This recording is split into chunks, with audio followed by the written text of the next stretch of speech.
Oh, yeah, I heard. This meeting come to order, please.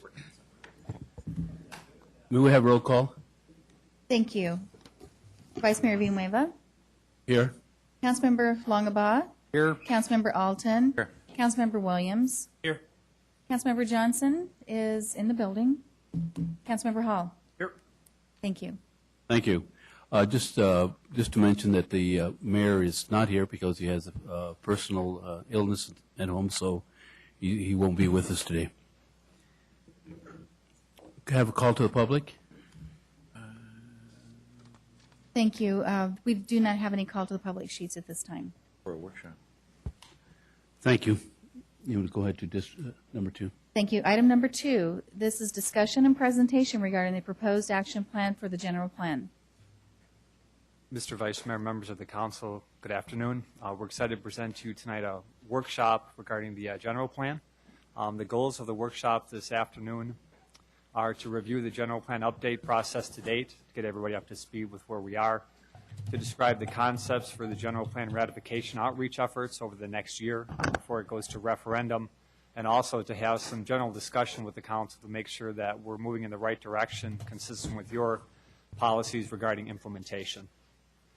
This is a timeline that really kind of recaps where we are with the development of the general plan. You can see that we had a significant outreach back in March, April, and May. As an outsider looking at that process, I was very impressed with it. I could tell that the staff and the City Council and the Planning and Zoning Commission really did the best they could to have a lot of citizen input, and that's very impressive, and you can tell with the document and how it was prepared.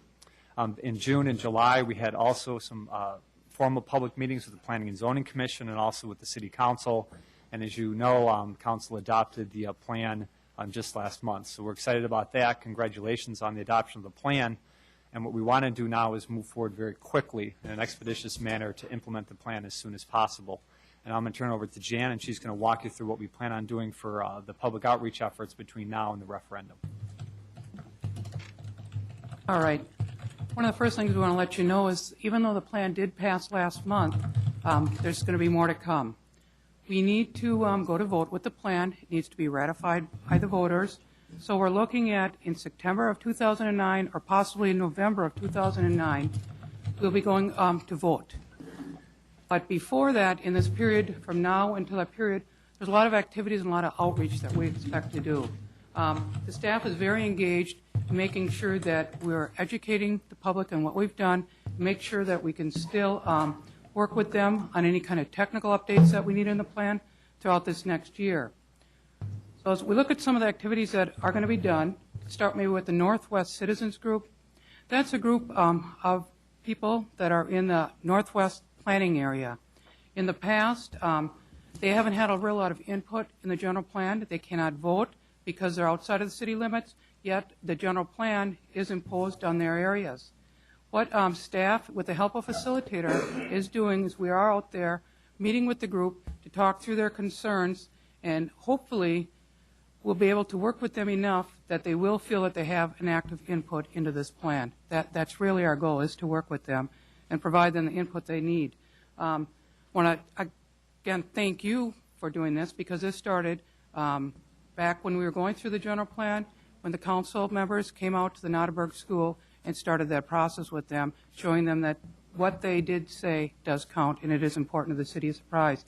That's been a real positive effort for us. There's a lot of people who spend a lot of time in that area, and they have a lot to give to the city. The second activity is this general plan wiki. I'm not going to get into it right now. We have Randy Jackson from IT and Ken Lynch from the communications department. That's going to give you a little demo on that a little later. But that's one of the items we're considering to keep that outreach and keep the plan out in the minds of the public. Go down the list. The other thing is ARS. There is a new element required by the Arizona revised statutes that came to be in this last legislative session. At the very end, there was another element added. What it means for our plan is not really a lot. We're already including what they need to do, what they need to see in it. It is talking about neighborhood preservation. We cover that in the plan already. What we'll be doing is just moving some sections out of the areas for instance, out of the rehabilitation and housing elements. We'll be moving it out of that section and putting it in a new chapter and just consolidating that to meet the new requirements. Finally, what we'd like to get started with this fall is to determine those village boundaries. As you remember, in the plan when it had passed, we just put conceptual boundaries. By this time, we've had lots of input on where the village boundaries might take place or where they should occur, both at the meetings when we went out and talked to the public and also through our internet. We had those surveys that you'd seen, got a lot of input from both of those places, and we have a good idea what citizens want. We also are going to be working with staff to look at all the different type of boundaries that occur in the city, whether they be physical, such as a wash, or perhaps a roadway, and if there's other types of boundaries, school districts and things like that, to come up with a good set of village boundaries that will meet the needs of this plan. We hope to have that completed, well, I should say our goal is to have that completed by the end of this year. So by the time we go to vote, it's pretty well set where these village boundaries would be. As we move into the winter, some of the implementation items that were brought up in the new plan are going to start to take effect. One of the big ones you're going to see is a general plan monitoring report. What we're looking at there is when we go ahead and we talk about these action items tonight, that will be a report to the council and also to the planning commission and I guess to the citizens as well, saying these are the number of action items we have accomplished. This is what we're doing to implement your plan. We want to make this very transparent. We want to make sure that everybody's involved in this. And when we do accomplish things, that we gain the kudos or whatever that we're moving forward with the city. So that general plan monitoring report will come to you every year.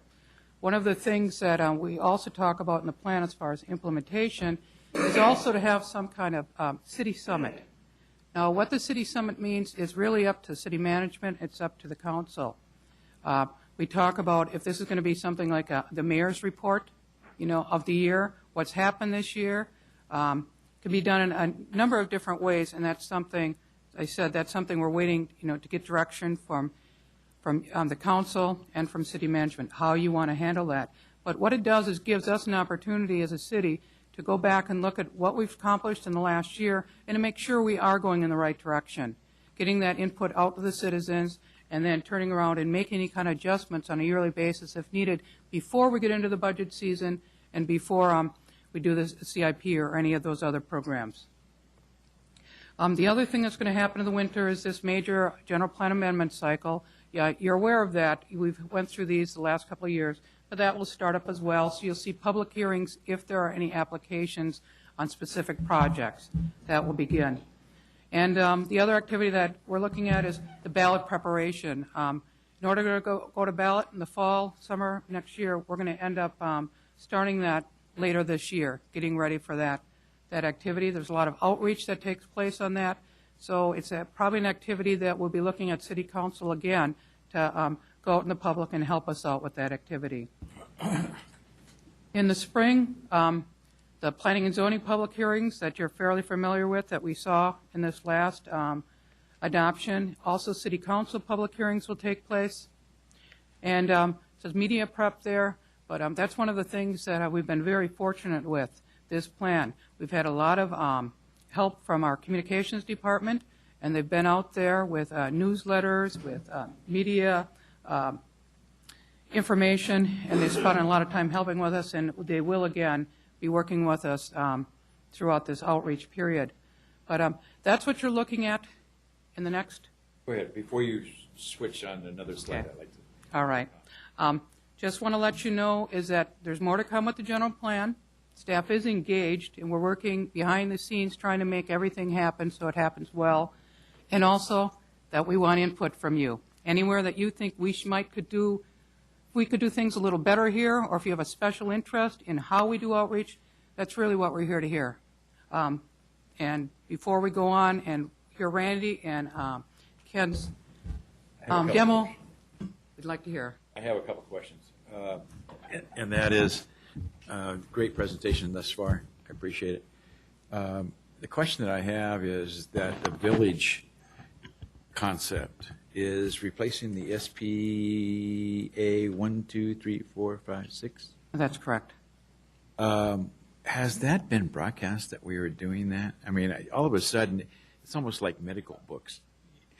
Terms are dropped and new terms are brought in. I'm just wondering, is it something that, why has that happened without some kind of a slash village, SPA 1 dash village, something? Or is that coming, or can we link them together to a point where once we move on, then we can eventually drop the SPA 1, 2, 3, 4, 5, 6? I think you're describing it really well. I think the city is getting into a position with growth, both in terms of population and the spread of the growth throughout the community, that we can go away from the larger blobs, if you will, that are the spas, and get into more individual villages. Right. What we heard from residents, or what you all heard from residents during the process, is that they want more neighborhoods or villages within the city, and to have the villages have their own specific identity, which we think is a really good idea. And then each village will have their own maybe different design guidelines and special emphasis. Sure. But you're right, we need to have more public input to help us define those. Well, it's not necessarily public input. It's just that we've dropped a term called SPA. All right, and I think before we do that, we need to maybe do a slash and then talk about the village and identify the village names and eventually drop the SPA. But I think there's a lot of people that still look at our potential as an SPA and all the different numbers. We can work on that transition. Okay. The other thing is that, you know, I see in the winter is that we do a ballot preparation, and in the spring we got media prep, and then in September we got election. Okay. For general plan or for geo bond implementation? I mean, what's the election got to do with the general plan? And maybe I'm really naive and ignorant on this. All right. Anytime that we adopt, or you adopt a new general plan, you're required to take it to vote with the city.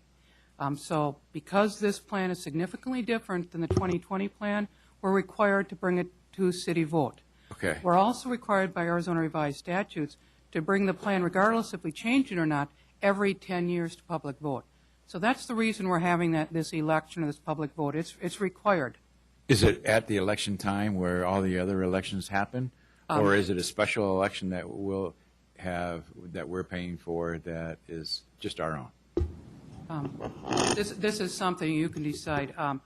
We've looked at it with the elections that are currently being held in the city to save money. However, some cities do hold a special one just for the general plan. Okay. That, again, we put down September 2009 or possibly November, depending on how we look in the future and which will make more sense to the city. Oh, okay. So that's not in solid right now. No, not necessarily. Okay. No. All right. Thank you. More questions? Through the chair.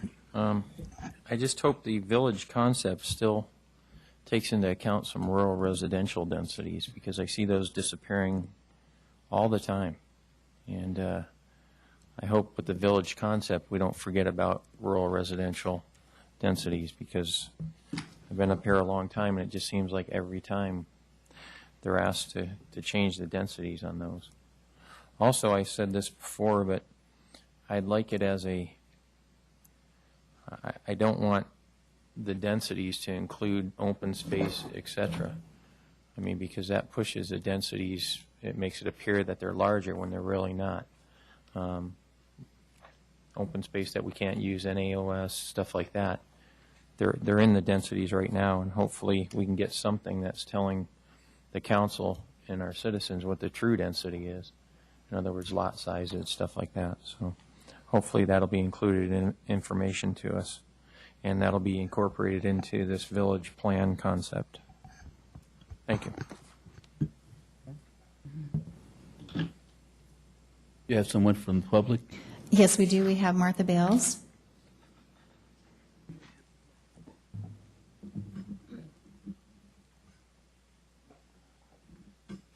Thank you. You haven't gotten very far in the presentation, but thank you anyway. Martha Bales. On the spas versus the villages, I haven't heard any discussion or further questions asked about, because all the development fees have been established by spa because of the uniqueness of each pocket, the way the spas were drawn out.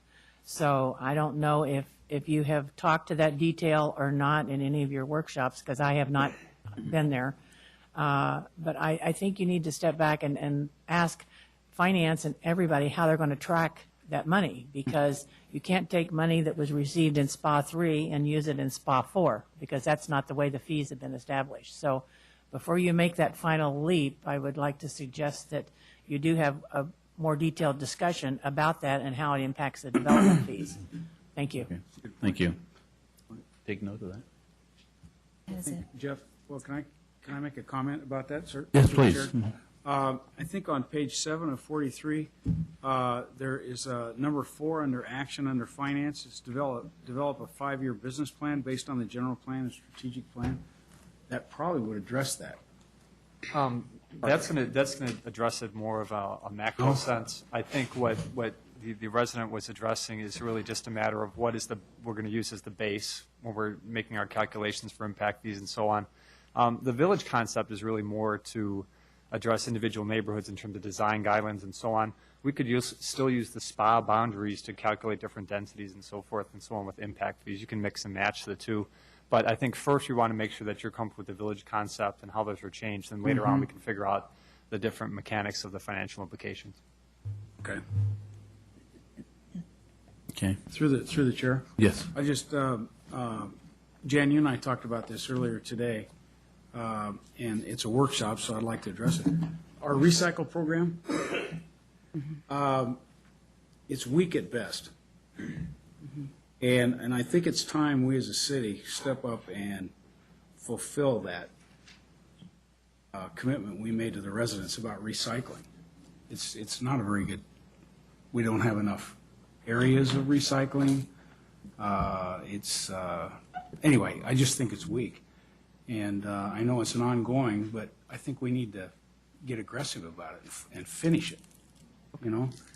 And so the other thing is under housing, expand the financial assistance options to support housing rehabilitation.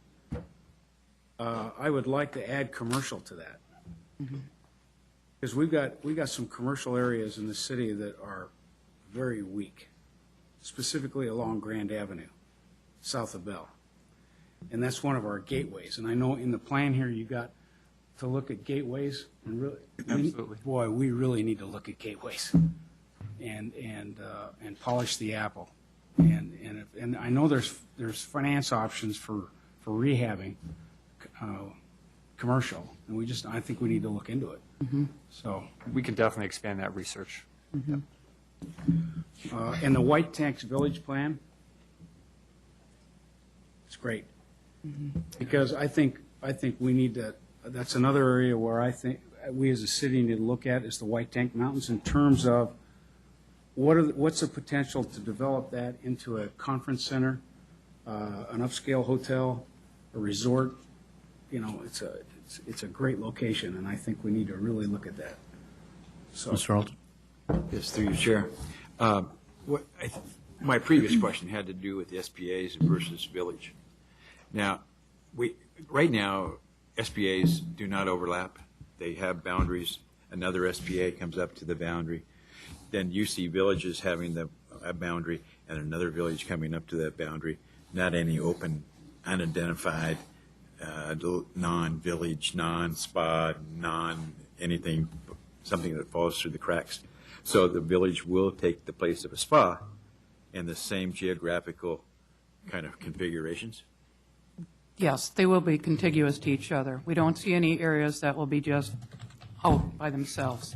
Okay. And we will have more than 6 villages you're anticipating? We do anticipate that as the city grows, the areas, in order to really study them and to work better with them, they have to be a smaller area than the current spas that we have. However, Jeff is right, it's going to be a transition period. It will be using that SPA or SPA title for quite a while. We'll be looking at services and things like that for a while. It's a transition period. Okay, great, thank you. Can you continue? Randy Jackson. Yeah. When to Thank do you. that, Wikipedia. Wikipedia. Thank you very much for your presentation.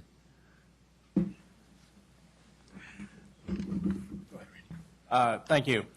Vice Mayor, members of the council, Mr. Oliver, Mr. Bailey.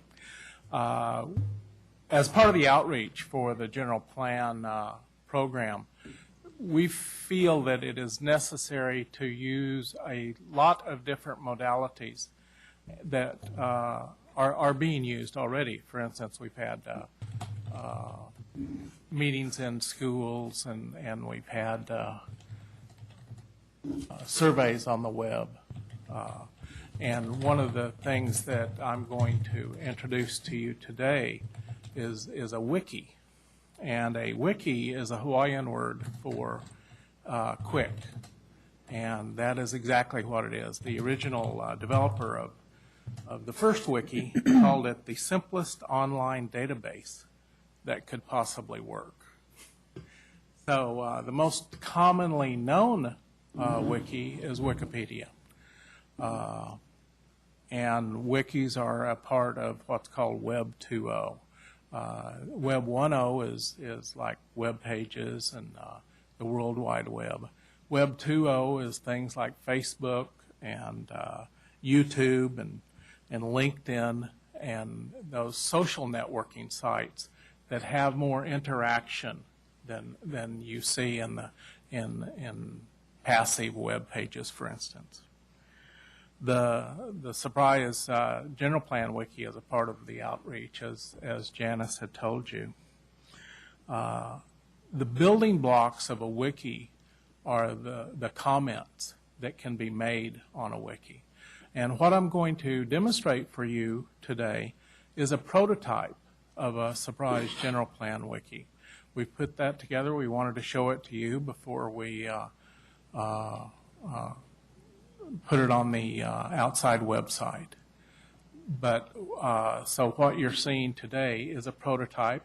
It does not contain the entire general plan. It contains a part of it just to kind of test out the theory. It's a proof of concept prototype. So if you look at the screen, well, let me get out of this. If you look at this is the general plan wiki. And you can see that it has, I'm going to have to scroll. I apologize. We've got a big long screen, but it's very, very narrow. So you can see that this explains what the wiki is. And on each of these pages, you can make comments. And you can see that we have a lot of test comments. Heather Ferrier from Communications did most of the development, so you'll see a lot of test comments in there. These are just 1, 3, 5, and 6 comments that have been added, and anybody can add a comment to a page. Just want to show you the village concept as it would appear in the wiki, and this is an interactive map. This is kind of a cool thing. I'll move over so you can see it. But for instance, if you click on Village 2, it tells you all about Village 2. Now, we'll expand this out a whole lot more in the production version. But as you can see, there's a lot of room for interactive content in here, and we can have links to other things. If we go down, you can even make a comment on the village concept here. And I'll show you how it works. Let's go back. And we have several sections of the general plan in there loaded. For instance, here's the surprise guiding principles for the general plan. I would envision that in the production version, these would be split up so that probably community would have a lot more text in it, and it would have a comment section of its own. But I'll try to show you just adding a comment. I'm logged in as just a regular guest user, and saying I like the sustainability. If I spell it right, section. You can't see it anyway. Too small of print. And and I'm just going to add the comment. So you can see that's just how easy it is. You can even cut and paste while the target audience is for the young citizens of Surprise, and I like to say the young at heart also.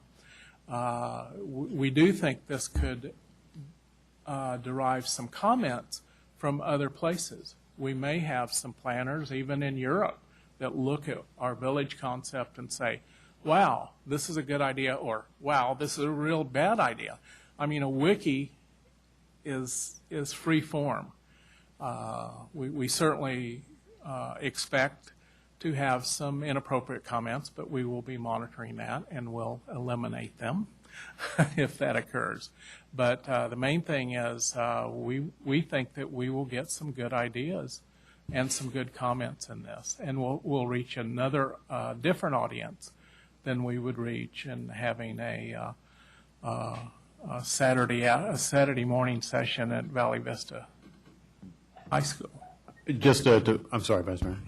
Did you have something? Richard had a question. I had a question. A wiki, nobody is going to understand what a wiki is. You're going to have to explain a wiki. Or are we going to continue with the term wiki? I can help with Or that. shall it be called a blog? We're hoping that communications will, and we'll have some disclaimers in there of what It almost what looks and sections are in sounds there. and smells like a blog. It's very similar to a blog, and it's very similar to even the articles you see on AZ Central and the comments that are made on those. It's not very different. Now, a true wiki like Wikipedia, they actually let you change the text. We're not going to let them do that here simply because you have voted on a text and we want to keep it a snapshot as of the time you did it. They may want to rewrite some of the text, but they'll do it in comments. So pretty much what this is feedback from the citizens as to what we put out there on the web regarding the general plan. Yes, it's one more methodology of feedback. Okay. And are we going to ever do anything with the feedback? We've been told by Janice that she will look at the feedback and could incorporate it into new revisions, and we could bring things back to you of new ideas. We'll provide the comments when it comes forward to council, so you can have an opportunity to review them if you'd like. Okay, great. Thank you. Vice Mayor and Councilman Alton, if I may. First of all, I apologize for not having my jacket on. I'm coming directly to you from a workshop that's still ongoing as we speak. I came directly to the meeting.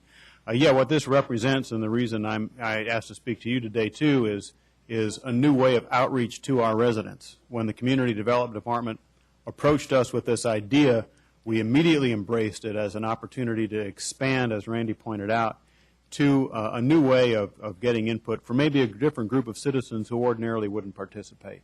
As Randy indicated, it is not a true wiki in the sense that it's not editable. You can't go in there and change the general plan. It is a forum for comments from all over the country, literally all over the world. People can get on this site and comment on our general plan. We intend to put it out on the website. We intend to promote it as an input tool. And as Mr. Oliver has indicated, the council certainly will have access to those comments as they come back. It's a great new idea in outreach, and that's why we've embraced it so quickly.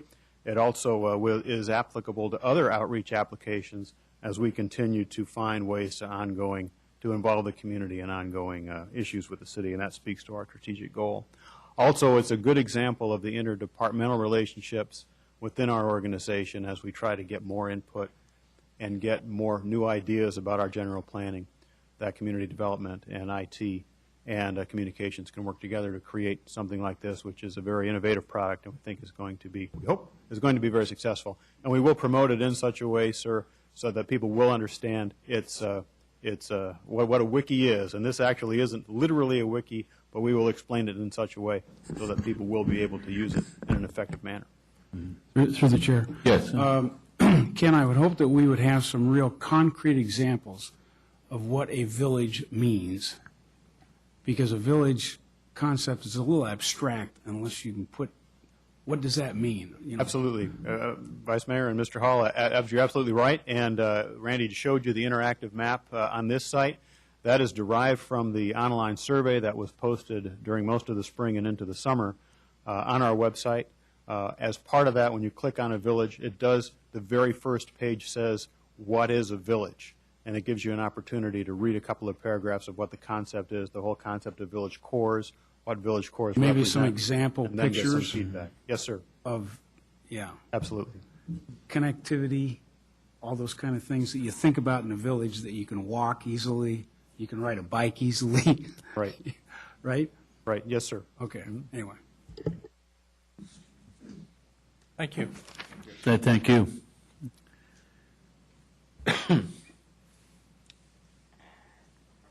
Mr. Chair, now we want to transition into more of a broader discussion on the different elements of the general plan. Obviously, it's a large document. We couldn't go through the entire thing here today in a workshop, but we did want to bring up and break down a couple of the key elements of the plan itself and make sure that we are emphasizing those areas in accordance with your plan for the future. There's our development, transportation, facilities and infrastructure, services, and resources. And we'll talk about each one very briefly, and then we'll ask you a broad question and then ask for your feedback to make sure, again, we're headed in the right direction. So I'm going to turn the first one over to Jan. All right, and the first one is the development section. As you know, this area is the land use, your growth section, economic development, housing are in this section. What we have at the top there are two different actions that we brought up just for discussion. There are 42 actions in there. As you might have noticed, we carried over any actions that were not accomplished in the prior plan. We brought them through to this new plan. So they are also being considered. The two we want to just discuss today, just to get the conversation going, is the determining of village boundaries. As staff, we feel that's a high priority. The other one is to develop a White Tanks Village plan. We have done a lot of talking. There's a lot of goals that we've set, a lot of policies in the plan. What we'd like to know is, do you want us to take the strategic development approach to a new level? Are these plans okay, these action plans? What are your priorities? And what are we missing? Are we missing anything? When you look through there, are there items that you feel need to be talked about under this development section that we haven't encapsulated or written about in here? Any comment you could provide? Chair? Yes. John? Janice, I know when we visited up northwest, one of the things the people in the rural area are very interested in is making sure that the villages keep the current communities together. And the way the villages were drawn in the draft, they split them up. And I remember vividly that folks in Whitman said, Whitman's on both sides of Grand and the villages aren't. We'd like to redraw these borders. And I think we at least need to consider that when we meet with them up north, that we do keep their communities somewhat intact if possible. I think that's a very important thing, particularly there in Morristown, Circle City, the areas up north of us toward Wickenburg. Once we cross 74, I think Village 9, as I remember, is the group, the land north of that. There's no current community of any large size up there, so that can probably stay intact for now. But I think when we're south of 74, particularly, I think we need to take into account the rural folks and what they see as their continuity of their areas that they call themselves Whitman and Morristown, Circle City, et cetera. Very good. Yes. Agree. Yes. I am very concerned that we don't have 9 downtowns. And that going forward, that, we've identified some areas that would be, could be, and should be developed as a downtown sector. And keeping that in mind when we're looking at commercial in these villages, I think is very, very important.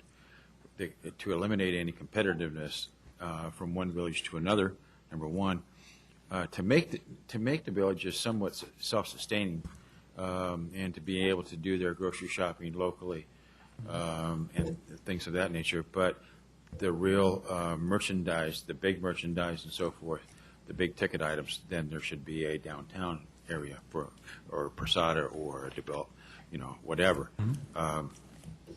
But we have to be very careful and not to counter anything that we're looking at long-term for a downtown.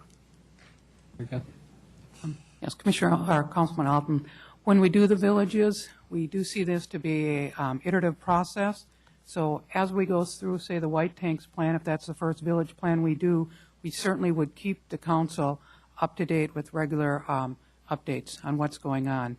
The plan, we see this almost as probably 2 to 3 years to complete these, just to make sure that we do consider all those factors and to make sure that if we have regional centers, that they are preserved with the city. Through the chair. John? On page 15 and 43, community design, character, and image.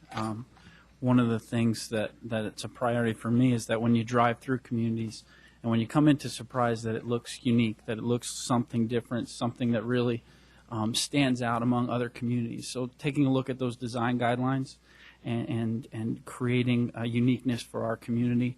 One of the things that stands out within my community is when I might get slayed by my residents for saying this, but when I drive up through Sun City Grand, not that I want the entire community to look like Sun City Grand, no offense, but there's a uniqueness to that, and I like the way that commercial looks, and it blends in with the whole community. The design guidelines are going to be a very high priority for us. We concur fully. Also, one of the things that I'd like to see that, especially on the revitalization components of this, that the revitalization committee would get a copy of this so they can see what's been accomplished and what hasn't been accomplished. We'll do that. Excellent. Can we move on to transportation? Yes. Obviously, transportation is a huge issue throughout the city of Phoenix and the city of Surprise. We can have wonderful design guidelines and great corridors and communities and so forth, but if we can't get around efficiently, it really kind of spoils things. We spend a lot of time on the transportation element of the general plan. A couple of things I want to raise are we want to work right away on a gap study. That gap study is really just identifying areas within our trailway system plan, whether there are gaps in the sidewalk or gaps in the sidewalk plan and so forth. We really need to fill that in. There are parts in the older sections of town where we don't have a developer to lean on to put in those sidewalks or bicycle paths. We're going to develop a gap study to try to identify where those gaps are. Maybe a developer does come along, we can get them to pay for that. We're also going to look very carefully at the park and ride facility very quickly on in the process, whether it's in the original town site or someplace else. But what we really want to do is continue the goal of the community to provide multimodal transportation opportunities, whether it's bicycle, transit, maybe at some point passenger rail into the city of Phoenix. Those are clear issues that have been a priority for the residents of Surprise, and we want to make sure that's still a key policy strategy for the city council.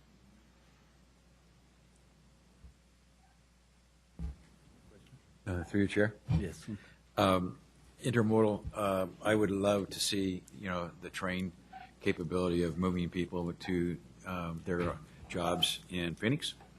That's number one. Number two, I'd like to see a city bus system. And that being said, we're going to start needing to, even though we don't have it at the present time, many new developments will have turnouts on major streets or arterials for a pullout for a bus, for a proposed bus system or a pick-up and drop-off areas as we grow, even though we don't have the system in place at the present time. And there just might be some federal money allocated for that in anticipation of bringing something like this to fruition for our city. Park and rides are very important. We need to certainly look at the potential different aspects or different places within the city, just not at the aquatic center or Dreamcatcher Park. We need to now start looking in the future as to how we're going to congregate our citizens and have them drop off their car and hit a bus or a train system in order to get to work. And I think we should start planning today for that, because it's not going to get any better, our transportation needs in the immediate future. More questions? Through the chair. Richard, my concern too is what you said about these village concepts of trying to compete and make them each have a economic center, which is probably not I don't know if that's the thought process here, but on number 9 where it says no, 35 of 66, it says further define each special planning area. I would take it that's going to be villages. Develop projections and further specific economic development strategies for each SPA. I think that would probably be something that I would want done pretty soon on what we anticipate the economic vitality of these villages to be. And, you know, because they all can't be the same. I mean, we've got Prasada in one, which will be right now, I guess, Village 1, which is SPA 1. But if we're going to have, we can't have a Prasada in every village. So I'd like the staffs, I would like to further do that. I'd like to, that should be one of the things we first look at. What do we have planned for these things? So I would like to do that. That'd be one thing I'd say we should do pretty quick. Yeah. Thanks. Yes. Mm-hmm. While we're still on transportation, one of the biggest needs that we have certainly is having another defined route, east and west, to access 101. And we can't say it enough. We need to work to that point, I think. We need to, everything that we do and everything we plan for, we've got to find a way to provide an avenue of access to Surprise other than Bell and Grand. And there's a lot of houses platted to the north and the northwest. And we just got, other than 303, and offloading all those people who are wanting to go to Scottsdale, offloading them 11 miles to the north of 101 just doesn't make any sense. We're going to kill that intersection at 101 and 17.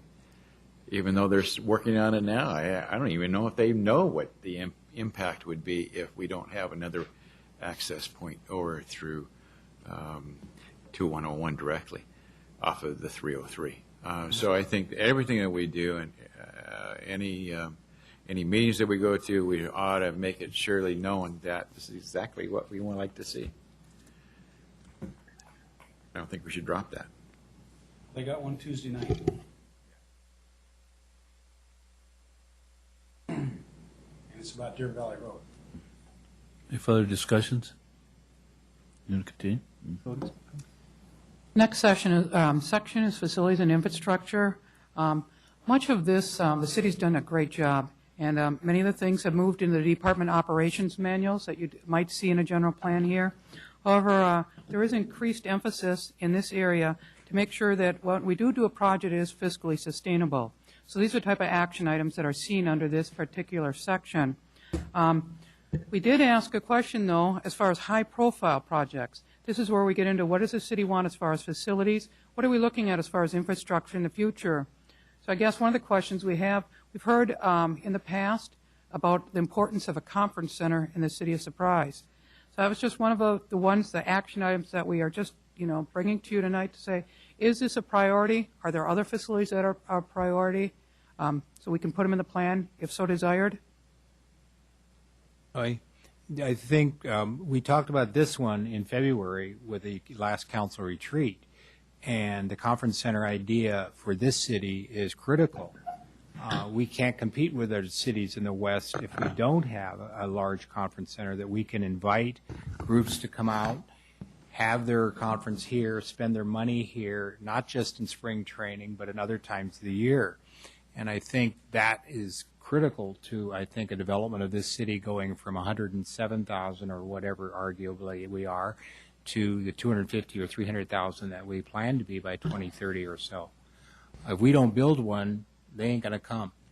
I mean, we're going to run out of commercial land and we're not going to have one. So we need to really seriously build one of these centers. Also, City otherwise. on the hotels, motels that we have here, do they have any areas for conference? Small meeting rooms. Small meeting rooms. I know Saturday we went to a conference in Gateway, and it's beautiful. The Renaissance, I believe it is. Nice convention place, big room. So.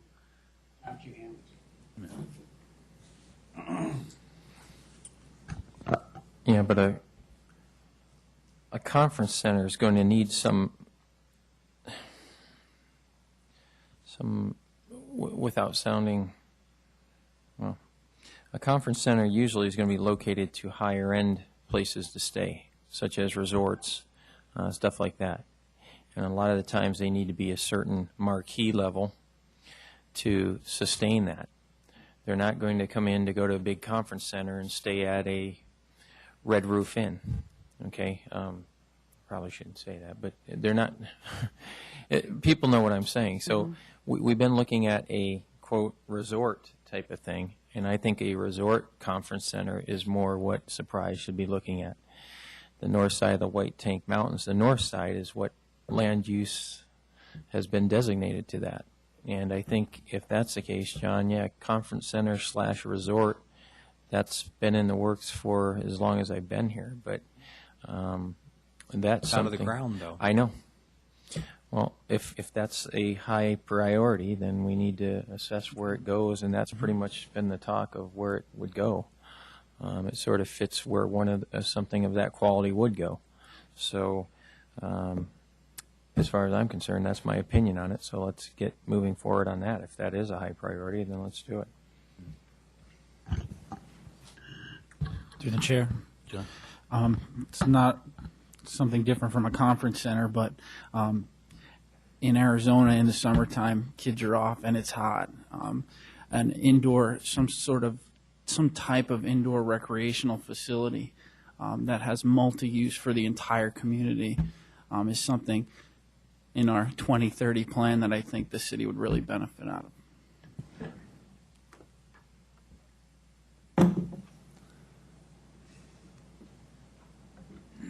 It could be a multi-use place. It doesn't have to be only for conferences. I think we could make a place that could work for both uses. I've seen them in other locations. Should be able to be done here as well.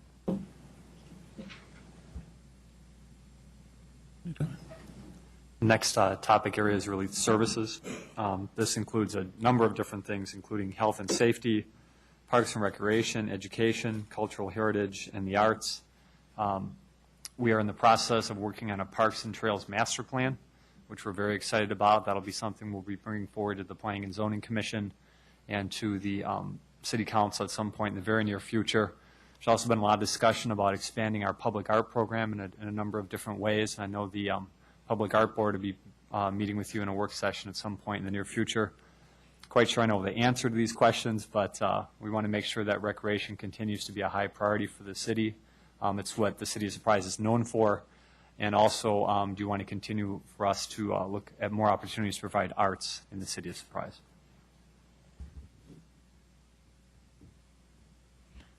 Short answer is yeah. Okay. So we expected. Yeah, but we want it in public view. Any further discussion? I think we need to, I don't know what exactly the tactics are, but within this art effort, we need to top spin what we already have here, in my opinion, and that is the Heard West and the West Valley Art Museum. And we could really create some synergies, I think, from an art standpoint. And I agree with Councilman Alton, what he said a couple of council meetings ago about making the art more public, more publicly accessible, rather than come into a city hall to see art. You know, so anyway. Through you, Chair.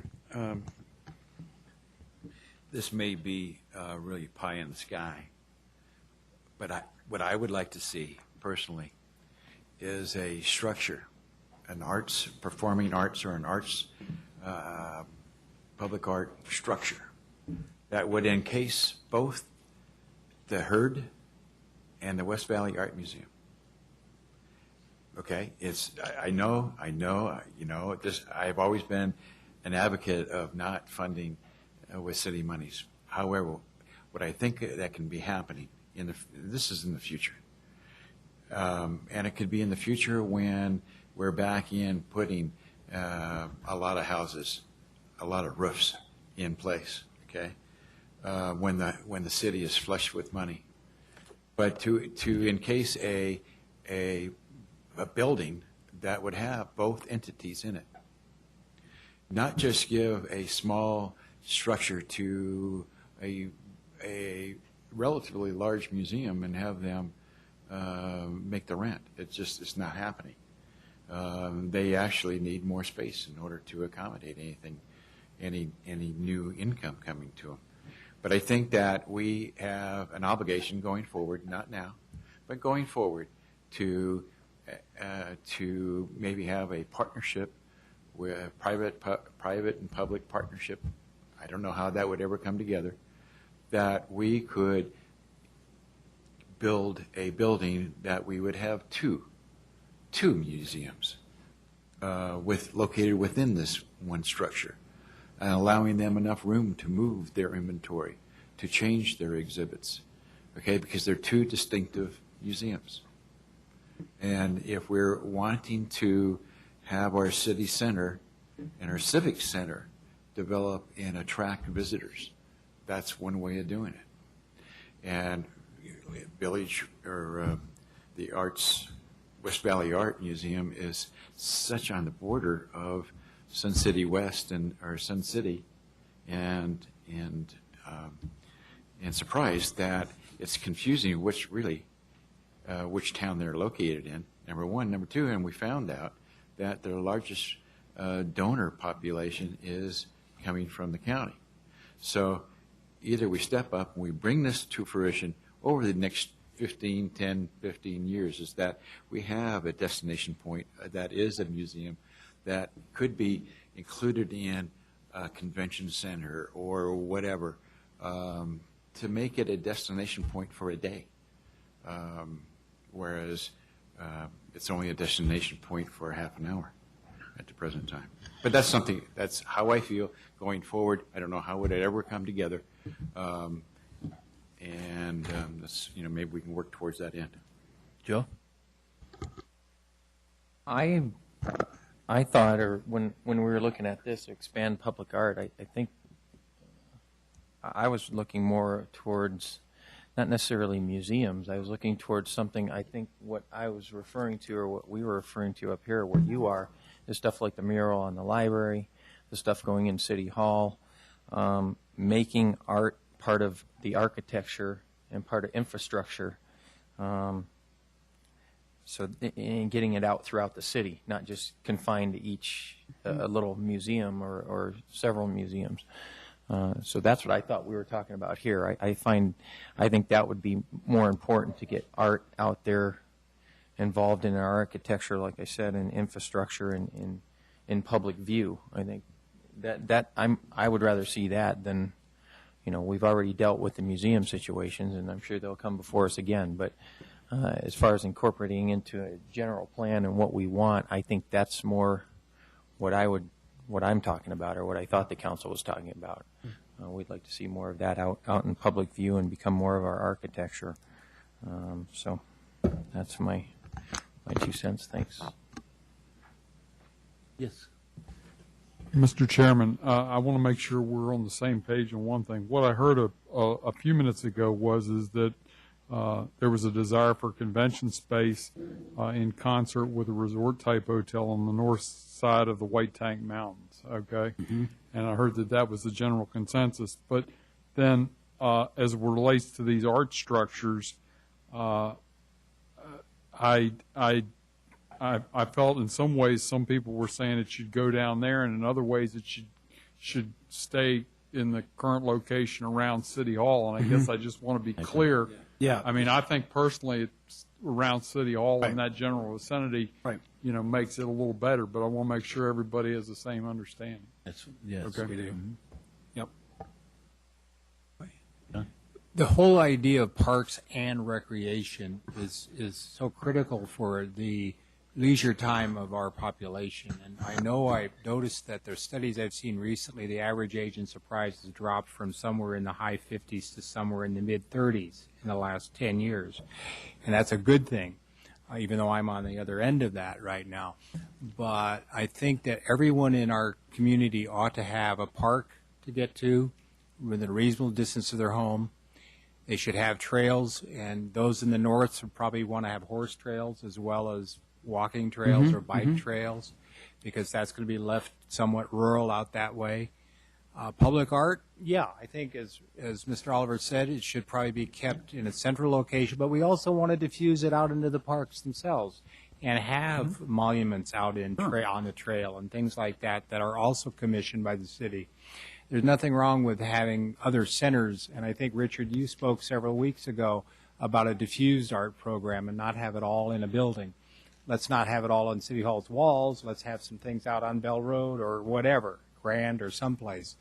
And I think we need to continue to emphasize that, because if we're going to be a destination for others to visit us, but we're also going to live here the rest of our lives, and I think most of us plan to, we want to have things here that are of beauty as well. And we want to be able to enjoy the city that we live in. So that's my feeling and why I support the public arts. I think we need to have those. The museums are critical, but they're only a part of that. Go ahead. The next area is really resources, and we're talking about here more than anything else is natural resources. The general plan includes strategies for energy conservation, alternative energy. You heard some things about solar panels at some of our different developments, like the gas station the other day with solar panels, which is very innovative and unique. I thought that was well received by the council. We're also talking about native plant protection, wildlife corridors, expanding our water conservation program. And I believe that the residents told us that this City of Surprise really should be a model for sustainability. We want to make sure that we're heading in the right direction with that. Yes, very much so. One other thing that through the chair, if I could make one comment, on number 11, determine and implement design enhancements that reduce crime in the city. This is just a thought, but I think there's a point where cameras are becoming so critical that in terms of police work, that I think that we as a city ought to require cameras in retail operations. It's like a smoke detector in a house for a fire. And anyway. Okay.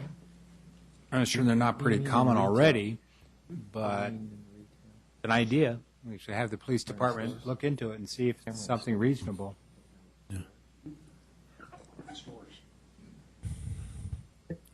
Have any further discussion, folks? Mr. Chairman, just in closing, we want to thank you very much for all the input. The general plan clearly is an important document for the future of the City of Surprise. Many of the items that you talked about tonight give us really good direction. We appreciate it, but it's also something that obviously we can't all accomplish in 1, 2, 3, or even 10 years.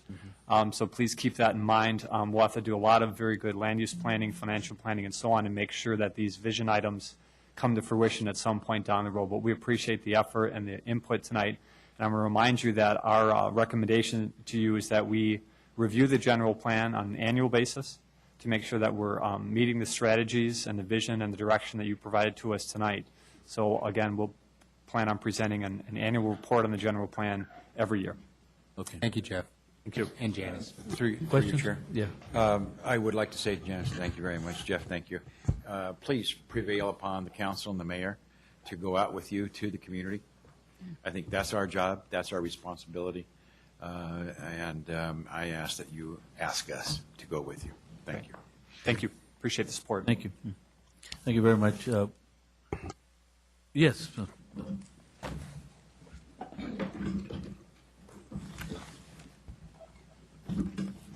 Thank you, Vice Mayor. Martha Bales. On the action plan, page 12 of 43 and 13, I just looked at this. Revitalization. Everything listed here is pertinent to the original town site. There's absolutely nothing that's identified to the rest of the city. And I think that something needs to be done with that since the revitalization committee is citywide now. So just a point. Thank you. Thank you. Ready for it? Yes, thank you. Number 3, discussion and presentation regarding the update to the city's integrated water plan.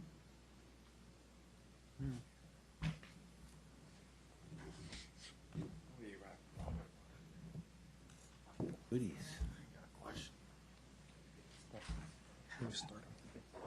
Good evening, Vice Mayor, council members. Good evening, Richard. Mr. Oliver. Before Jim Swanson actually gives you the presentation for tonight that opens up the discussion about the ongoing work needed to be done on the Integrated Water Master Plan, I just wanted to take a minute to review some of the schedule that's coming up and some of the associated meetings that by themselves seem a little different, but they're all tied together to this effort of sustainability and following the good principles and guidelines that you're putting forward. A few weeks back, we had a meeting that generated questions from council about the recharge contracts with the regional CAWCD group that we had. Tonight in the handouts, what we did is we provided some additional information on water resources, and in there there's a very good primer disc. It's called CAP 101. Very brief, it's about a 10-minute disc that talks about the basics of the CAP water process and the regionalization, and we can certainly talk to the questions further in the future. In the presentation tonight, Jim Swanson will be talking about the Integrated Water Master Plan, which has multiple components to it. There are 5 different basic subsets to it. The integrated is important because it integrates the water resources with the actual utilities, which is critical. And it's very appropriate that tonight's presentation follows the general plan update because the general plan, the council's strategic issues, they all flow through to an end product that trickles down to develop that sustainability that you're looking for. We've got a fairly aggressive schedule coming up in the next several months, and we can, if necessary, we can deviate if council desires. But we have a stakeholders workshop where we're going to approach the Home Builders Association and developers that are currently working in Surprise in both the incorporated and unincorporated areas, and we'll introduce the Integrated Water Master Plan update to them at that time. That will certainly generate discussion and questions. Later on, we'll have a draft report that we bring to the council. Then we have a September 4th meeting scheduled, a 1-hour workshop scheduled with you to give you more detail about the Integrated Water Master Plan after you've had a chance to review some of the information. And I would guess you'd have some input possibly from the development or in the building community by then. And if all goes well, the best case scenario, we could be back to council for approval on the water resources portion of the Integrated Water Master Plan by September 25th meeting. If you decide we need more time to discuss and exchange information, we can certainly do that. Best case scenario, we're looking at the end of the year, the end of December, for finalization of all 5 components of the Integrated Water Master Plan, unless you decide that there's more time needed for discussion, more information exchange. Water quality and conservation is a subset to everything that we talk about in our sustainability. And on August 14th, we have a workshop with you where our environmental manager, Christine Nunez, will give you additional information about that, answer some additional questions for you. Beyond that, we have a technology assessment that we're kicking off right now. In the next several months, we'll be back to you with for request approval of a contract with a consultant to go forward and evaluate technology, different water and wastewater technologies for both treatment and subsystems as we go forward, making sure that we have the water quality that's needed, we meet the regulatory requirements, that we're being as cost effective as we can with life cycle costs that we can live with.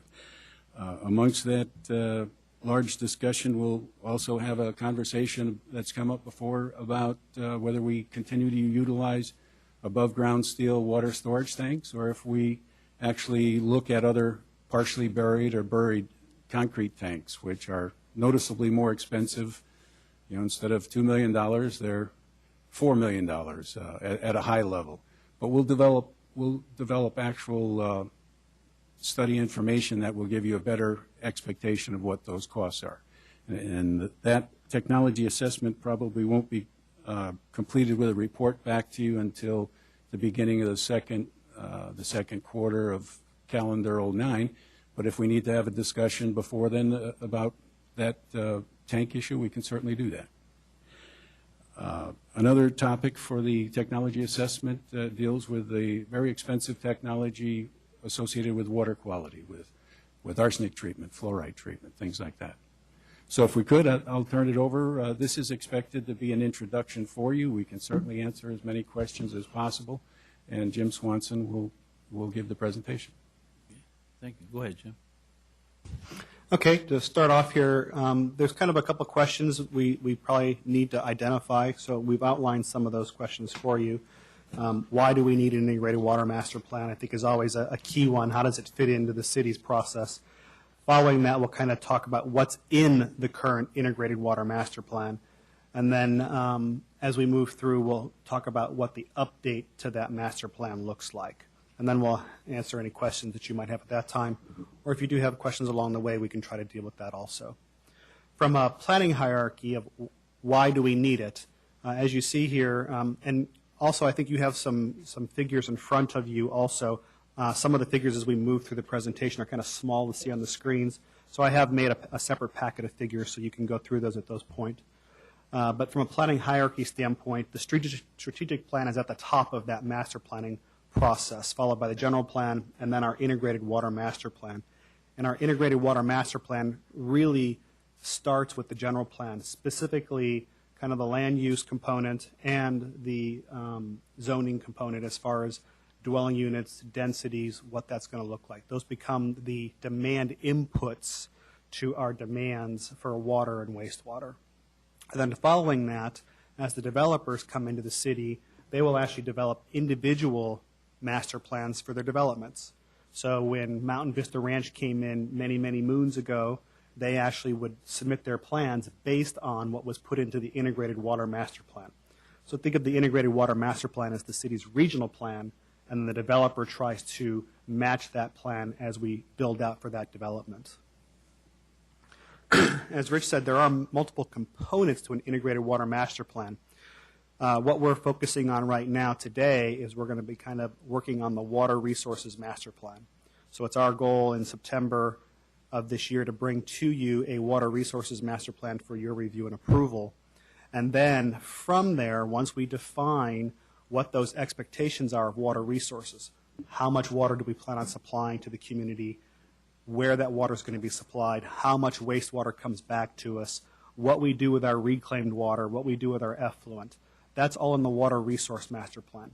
From there, once we have your approval, we'll move forward to actually start building the pipelines to deliver that water, the sewer lines to collect the water, and then any recharge facilities or any reclaimed use facilities to reuse that water. So you can see those components here. The current integrated water master plan, the goals were to provide for a long-term sustainability. So long-term sustainability for us is build out. So what would the city look like at build out? Not knowing when build out would occur, if it occurred today or tomorrow, it doesn't really matter. Do we have enough resources for build out? The other goals was to determine when those supplies would fall short. So when the demands were greater than supplies, or the opposite, when supplies were greater than demand. So would we have an excess supply at build out? And again, how would we want to use those supplies? And we look at several time horizons to do that. What you see on the screen before you is kind of a 5-year building horizon. And remember, this plan was originally adopted in 2004. So that's why you see the 2005 as one of the first time periods that was created. And as we update the plan, it'll look at several new time horizons. And then again, from this, one of the major goals again in the Integrated Water Master Plan is to take all of those water resources and actually build the infrastructure. So again, build the sewer lines, the water lines. Some of the assumptions that go into that plan, I've mentioned already before, had a lot to do with the general land use plan. So again, looking at densities, looking at open space irrigation, how do we want to supply that? And what we do is we tend to look at the mid-range densities. So if you have something that is zoned from 3 to 5, we actually used 4 dwelling units per acre. So again, if development comes in greater than 4, it's going to affect the results of this plan. Same thing if they come in under 4. So the goal is that some developments actually develop closer to 3, some to 5, so it averages out. And we've seen that hold pretty steady with some of the facilities and some of the developments we've looked at. At the time, in 2004, when our plan was adopted based on the 2020 general plan at the time, that meant a mid-range density of about 518,000 people. So again, if those numbers go up to 1 million or 375,000, we'll adjust our plan accordingly. The other component was based on actual demands at the time. So again, as the developments occur and we start shifting from more of a retirement community base to more of a single-family base, some of those demands change. As we start to change from a early single-family residential base to more of a typical city with residential and commercial, those demands will again change as we move through the process. So we'll update all of those numbers in the current plan coming up. The other thing that's included in the plan is water providers. Who are we providing water to? So as you look on the screen, you can see that the plan is to account for providing water to all water providers, all water customers inside the municipal planning area at the time, which was SPAs 1 through 5, except for Arizona American and El Mirage. So again, El Mirage and Arizona American would continue to supply water to their customers. And again, this is not to say that we would buy out any of the water providers. It was really more of an analysis to say if we wanted to supply them water, would we have enough? And we'll see some of the results here in a minute. And then again, we would provide wastewater service across the entire planning area. And there is actually a small portion, Coyote Lakes, for example, that is not within our sanitary sewer planning area. So here's that basis of the map, and I heard you guys talk about SPAs earlier. And again, for us, SPAs was kind of our planning tool, but again, it was really based on demand. So there was nothing specific to an SPA from that standpoint. We'll see some later references to SPAs on the actual sewer side also. We do, yeah. So it's wherever the houses lay based on the densities. But SPAs do come into effect later on, and you'll see that when we actually go to build the piping plan for these facilities. So in 2004, SPA 6 was not an SPA. It was part of the planning area that the city was looking at taking over as part of our municipal planning area. So this study only focuses on planning areas 1 through 5. At the time, this was the general land use plan. And as you can see, you have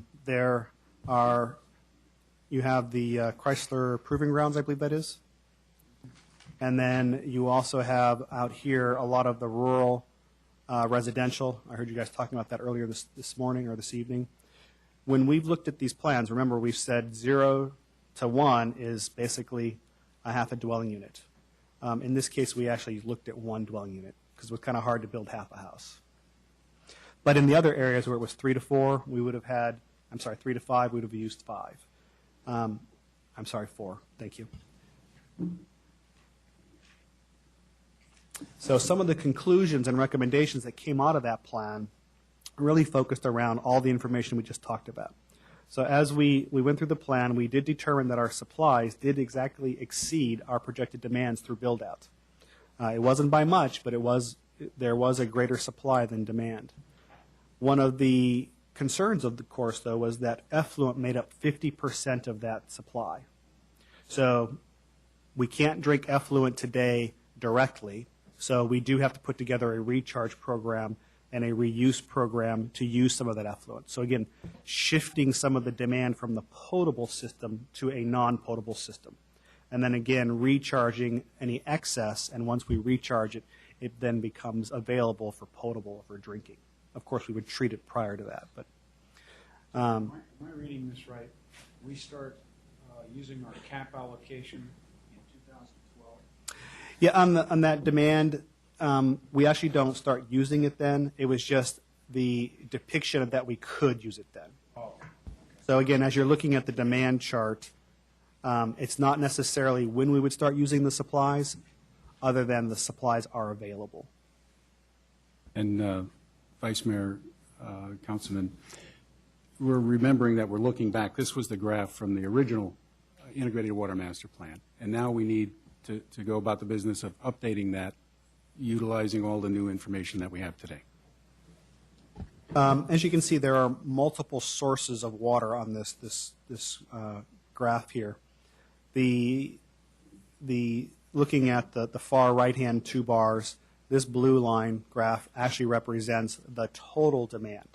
So one of the things you don't see in here is how much of this demand is potable and how much is non-potable.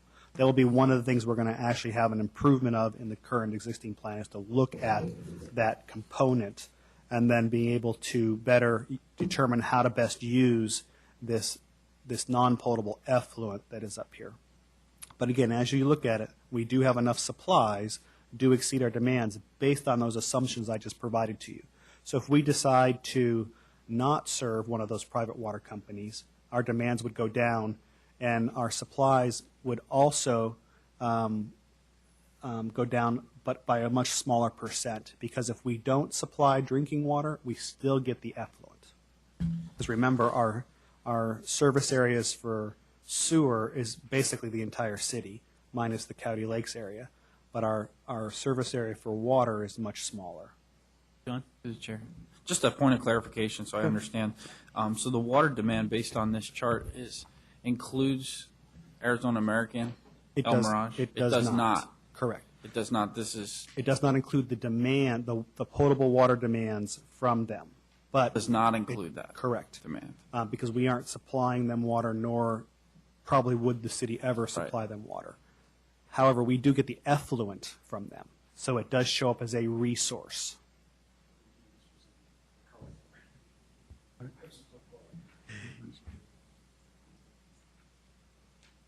And again, remember the issue between the potable and the non-potable again is potable is you're drinking it directly. So again, that's if you think of it, we color code a lot of our pipes. So when you're out driving around watching the community grow up around us, you see a lot of the blue pipes going out in the streets. That's the drinking water.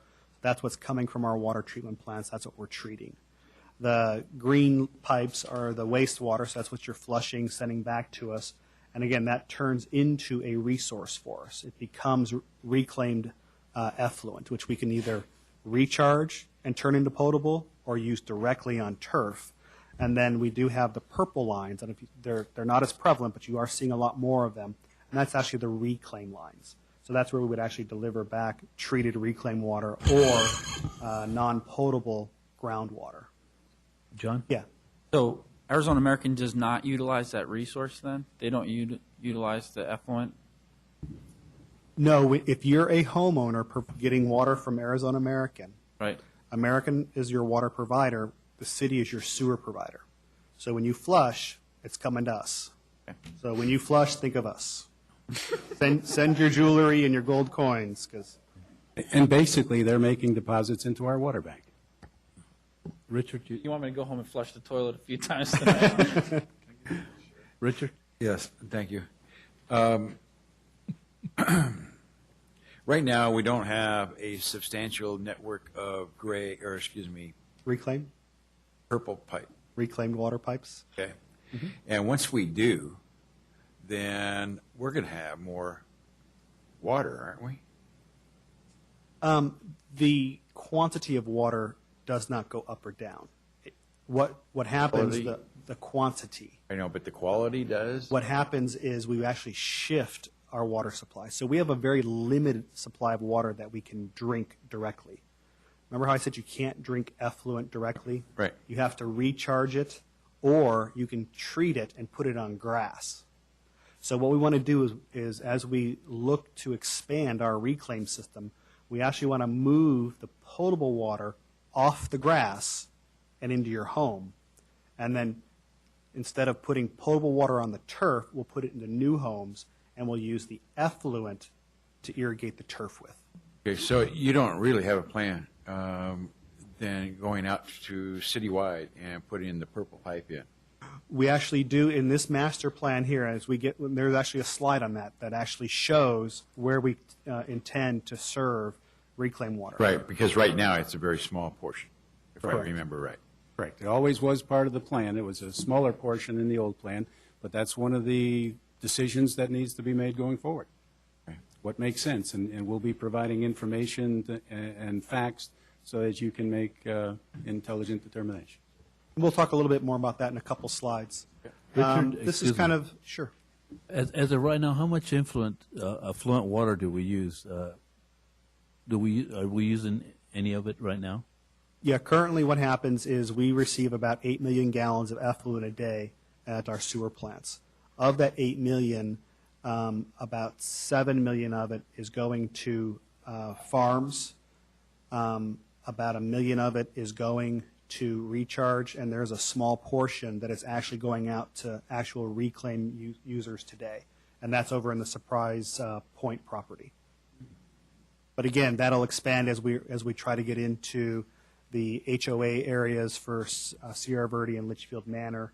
They have reclaim lines installed in their communities, and we're actually working to switch them over from potable water for grass to the reclaimed. Thank you. This is just kind of a graphic. Some people always ask, well, how does the cycle of life work? This is kind of the cycle of life for water in Surprise. So starting from the left, all of our water comes from groundwater wells. And what is sometimes fascinating for people is that this well that I'm showing here is really about 1,500 to 2,000 feet deep. So from our standpoint, we have to go a long ways to water. The water table, actually, that surface there of the blue line is really only about 300 to 350 feet deep. But again, to make sure that as we spend a lot of money on these wells to drill them, we want them to last a long time. So as the water gets taken out, we want to make sure that the quantity is there. Additionally, in some of our areas, the farmlands, this upper water has lots of nitrates in it. So we avoid that upper zones by actually completing the well deeper into the aquifer to avoid some of that nitrate. So again, we minimize some of our treatment costs by drilling deeper. And also the state assured water rules, they're based around calculations of not dropping the aquifer level below 1,000 feet below ground. If that worst case scenario happens, we still have 500 feet of well or more beneath that expectation. So, Richard, this is very, this is not a,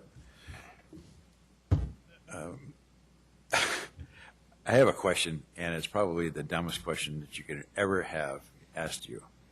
That is, how do you know the depth of our water or aquifer? You don't have a dipstick that goes down that far, so how do you know that somebody else isn't tapping in, another municipality is tapping into more than their share of the aquifer, or if we're replenishing it, are we replenishing it for another municipality?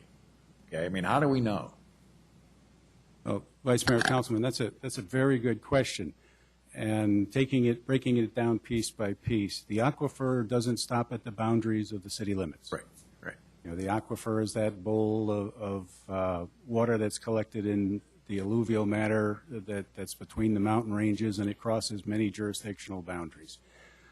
You can't stop someone else without the regulatory capability. You can't stop someone else from pumping the water out from another area that would negatively impact us.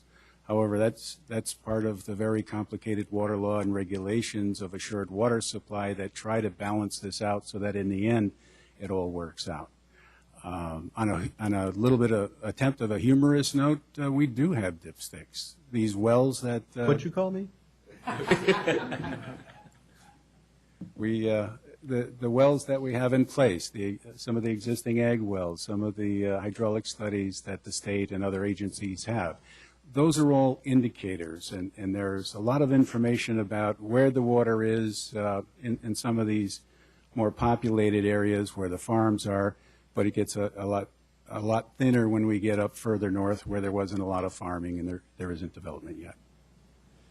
Did that answer your question? So again, generically following the graph, as we pump the water out of the ground, it's treated, comes to your house. From there, you're flushing it.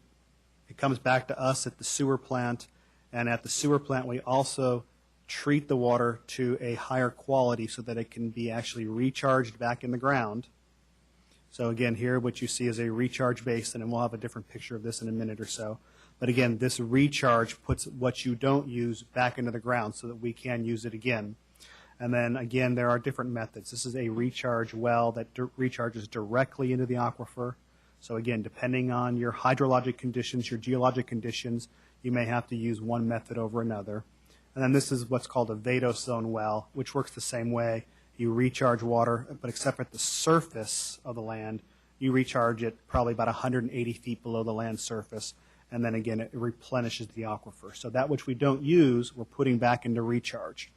That which we don't put back into recharge comes out over here and goes into the reclaim user. So that's where we're putting it into pipes. It goes out to the HOAs to be for irrigation. Unlike other parts of the country that they actually have discharges into waterways and the water heads off to some other body or out into an ocean, we're considered a zero discharge. We don't discharge into waterways. We either reuse or recharge everything that comes to us. The real challenge is getting credits for all that to use toward our assured water supply and our sustainability. And again, we're talking about coming to you on September 25th with the Water Resources Master Plan, which again describes how we want to use our waters and our supplies to meet our demands. And then again, from that actually comes out the Drinking Water Infrastructure Master Plan.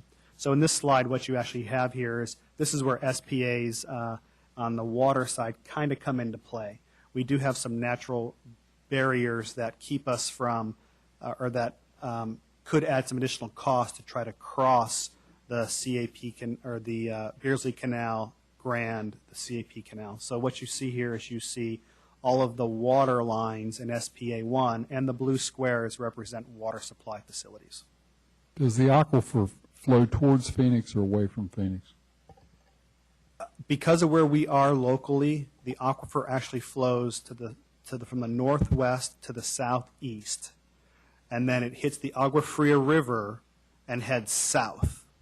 So Phoenix actually flows south and then to the west, and then Phoenix's flow joins us where the Agua Fria and the Salt River come together, and then they both continue to flow west out through Avondale, through Goodyear, and then down to Mexico eventually. Just one quick question.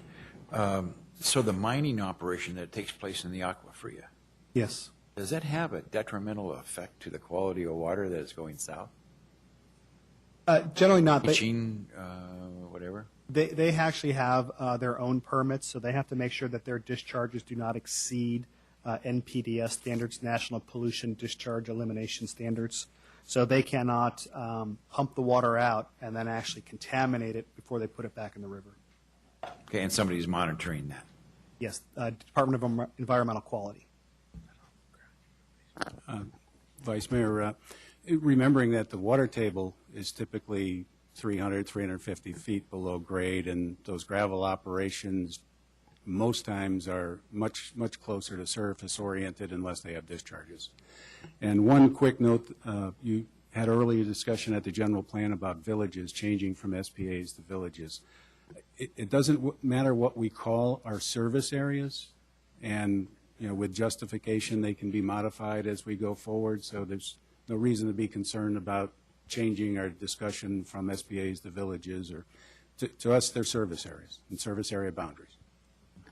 The Integrated Water Master Plan, like I said, focuses on the very high level. Where should the large 1-mile pipelines go? Where should we put water plants, sewer plants? The Integrated Water Master Plan does not talk about, for example, in this case, this is the Roseview Water Supply Facility. It does not talk about where this facility should end up in the community, in the development. It does not talk about how high the wall should be, what the tank should look like. That all comes out of our design guidelines and standards and comes from the development master plans. So when the developer submits their plans, they have some latitude when they come to say, I want to put my water supply facility here. And so then those plans are reviewed by us and planning and zoning. So you can see in this case, we try to put our water supply facilities. We know we need to put them in the communities, but we do try to buffer them. So as we do put them in, you can see that this is part of a park over here to provide some additional buffering. Again, it's kind of in this northeast corner here of the roads, trying to push it back as far back from the homes as possible. The integrated water master plan, again, doesn't get to this level of detail. It would just show somewhere in a square mile you will need a facility. And that is true every square mile. No. If you can recall back from this map here, so for example, in SPA 1, you can see there's a water plant down here at our sewer plant. 2 miles away, there's another one over here. So, and again, in SPA 3, they become a lot more spaced out. Vice Mayor, Councilman, and also remember, this is a high-level planning document and tool. Then reality hits. Then the actual developer comes forward with a specific project. They're usually never located exactly where you thought they would be, so then you adjust and you somehow manage to break them up in proper pressure zones and service areas, and that's where their master plan integration into our overall plan is important. And again, this slide here is really not part of the integrated water master plan, but it's really more just to show you what some of these facilities look like. So in this case, you can see up here, this is actually a picture of the Ashton Ranch Water Supply Facility. These are the arsenic treatment vessels. This is how we remove the arsenic from the water before it's delivered. And this is where we actually store the water. So this is one of the examples of an above-ground storage reservoir. And for scale, this is about 16 feet high on the sidewall. It is a little taller at the top. These tanks, when completed, will be about 15 feet high. And then again, the block wall surrounding the facility is about 8 foot tall. Now, all the tanks are above ground in the city of Surprise, right, at this time? Correct. All of drinking water. Yeah, all of storage. the city's owned infrastructure plus all of Arizona Americans and El Mirage's infrastructure and any of the other private water companies. It's pretty standard to use Or the the above tap ground. water is warm in the summer, among other reasons. I haven't heard that. That's another discussion by itself, but it has to do with what's the temperature of the water coming out of the ground. Does it sit in a metal tank above ground? And if it's anything like my house, do we get the advantage where the builder saved $50 and they ran the water line through the attic of my garage and it superheats at another 30 degrees before I get it, which is great in the wintertime for hot water, but it's really not good in the summer. When you turn on the cold water and it's as hot as the hot water, it's a different thing here. It's our energy conservation program. Joe? Good. Real quick, we've heard some of the arsenic deals going on. You said those are arsenic tanks or whatever. Now, do we remove that and then do we remove arsenic from it, or do we treat it with something, or how does that work? The arsenic is actually removed from the water. What do we do with it It's a after? chemical process, and then what happens is the sludge that's created, the solids, are actually hauled off to the landfill.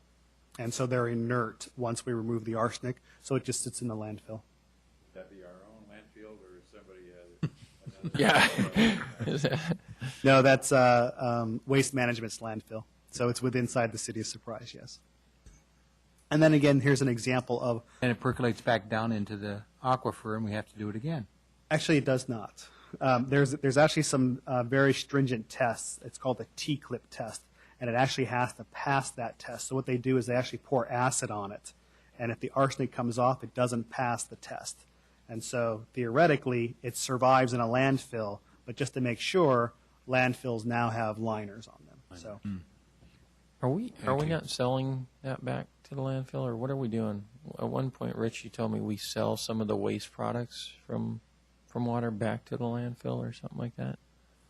Vice Mayor, Council Member, in the early days when we had a Class A sludge waste product from the wastewater treatment plant, there was a nominal fee that we would collect from the sludge hauler who would take that biosolid down to a farmer who uses it for fertilizer. And due to costs and other circumstances, we had to discontinue that process, but it wasn't a real moneymaker. Okay, thank you. And then this is an example of a well. So again, you saw in the picture that well really extends down to 1,500 feet to 2,000 feet. It's about 24 inches in diameter in that large column. This is the above ground work, so what you really see is just the motor. This is our wastewater master plan, and this is where the SPAs really have a dramatic effect on the wastewater. So this is where we've tried to stay with SPAs, and again, some of this was because when we originally did the plan, the SPAs actually worked very well for us because there were some natural boundaries. Again, the Beardsley Canal, Grand, the CAP Canal. going under those facilities is not impossible, but as we were evaluating them previously, this came out to be the best choice at the time. So here, and we sometimes refer to SPAs as sewer planning areas. So just if it goes away, we're going to keep it maybe, I don't know.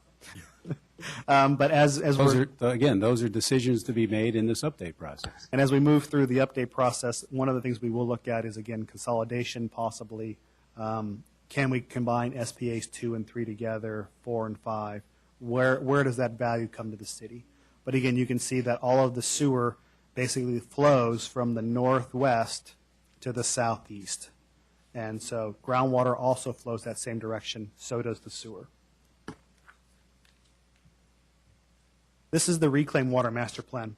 At the time we did this, the philosophy at the time was to use the reclaim water to meet the needs of the open space irrigation demand, of the large irrigation users, so large HOAs, turf facilities, those kinds of facilities. However, the plan at the time, this is SPA 4 right here. At the time, the plan was to only use the reclaim water until it ran out. So when you look at these facilities, all the green squares are where we would use reclaim water. And that was because they were closest to the sewer plant. So one of the things we're looking at now is to add to the reclaim system a non-potable component. So it would be adding not only reclaim water, but also untreated groundwater.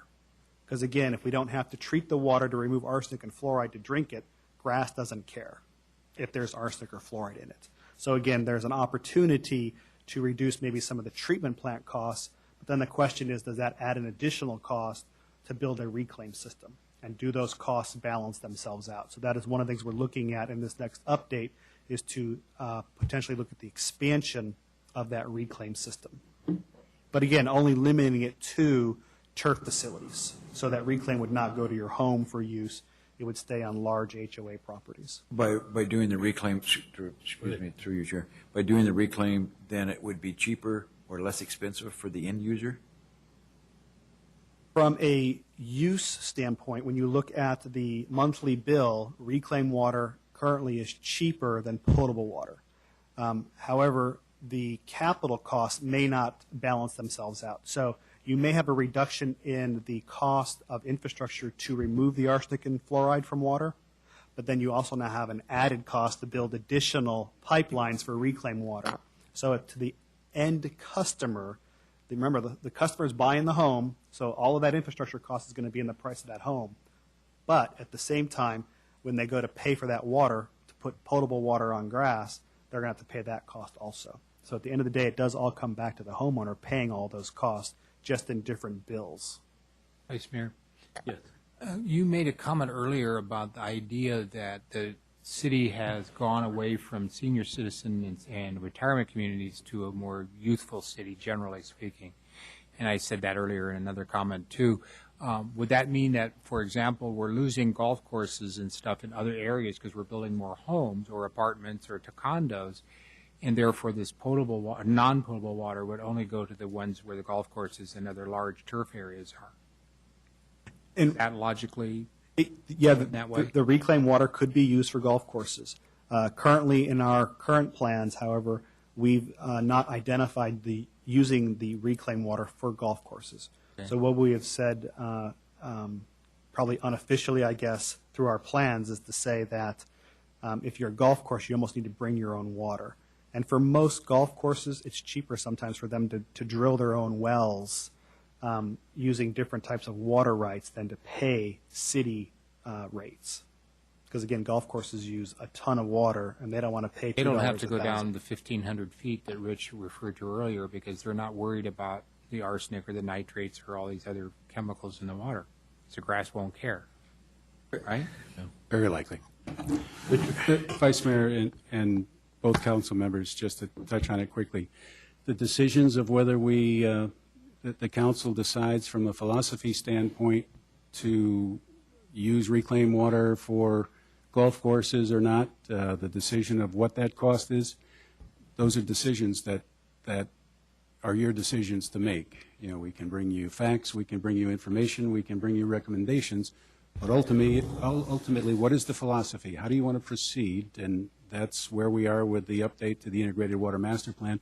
Those are those questions that we'll need to ask ourselves. If in fact, through you, Chair, if in fact we are looking to go green, our city, to provide or green environment, okay, wouldn't it behoove us to incentivize or give incentives to the builders, the developers, to bring in that type of capability of using non-potable water for green areas and I mean, just to use water that isn't necessarily drinkable water to do all the watering that is necessary to keep it green? That certainly sounds to me personally like a desirable option. However, you'll have to determine the cost benefit, the philosophy. You know, sometimes it's pure cost, sometimes it costs a little more, but you really want to work toward a program and an objective. Those are decisions that you need to make going forward. And you'll bring us those options when you come forward. We'll bring you as much information as we can. Thank you. We will quite literally drown in the information, I think. And again, this is an example of, we've talked about water facilities. This is an example of a wastewater facility. Again, this is not really part of the Integrated Water Master Plan, other than to say that the Integrated Water Master Plan kind of locates where that facility would be relatively in the city. And what you see here generally is this is the business end of the wastewater treatment plant. Here, you actually have the reclaimed water storage here, and this is actually recharge basins over here. So this is a good example of wastewater coming in our figure that you saw earlier, being treated. Here's where the reclaimed is being stored and, again, recharged. And this site, eventually, we are in the process of actually adding recharge wells on this site also. So we'll actually have two recharge methods. Coming to the end of the presentation, the master plan update, as we've discussed, there are some things we'll be including those updates. We'll be looking to evaluate SPA 6 or Village 9 or whatever it's referred to in the village plan. We are looking to update the landscape and the land use plans. We are also looking to expand the use of the reclaimed and the non-potable water. So this was that map, that figure we saw earlier, expanding the green boxes everywhere. And then evaluate the reduction of water reclamation facilities. Do we want to go from 6 sewer plants to 5? What's the cost benefit to that? And then again, evaluating the different methods of recharge and where we should recharge. With that, I will answer any other further questions you might have. Further discussions? Great job. Thank you for the And we will presentation. see you again on 9/4 for a much longer presentation, followed by 9/25 for review and approval. Okay. Thank you. Thank you very much. Do you want a break? Just 5 minutes. Take a 5-minute break at this time. Thank you, Mayor, or Vice Mayor.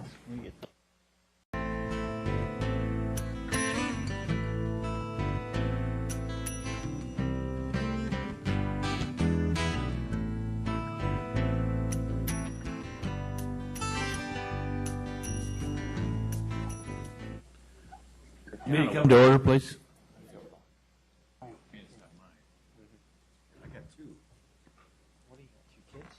May you read the next item, please? Yes, I will. Thank you.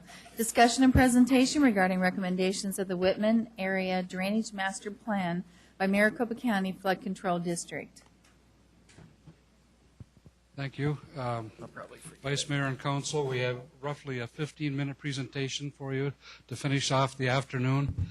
And Greg Jones is here from Flood Control District to talk to us about the team recommendation. We want to do this now so that we could present this to Council before the public hearing, which is later this month, I think on the 27th.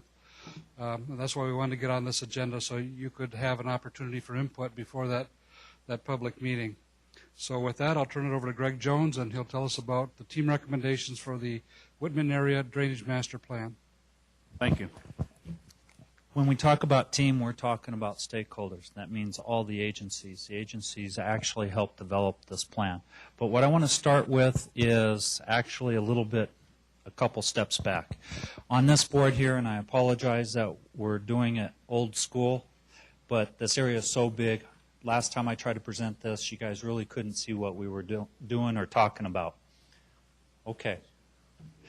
But anyhow, so the study area is basically the northern planning area of Surprise. It starts at McMicken Dam.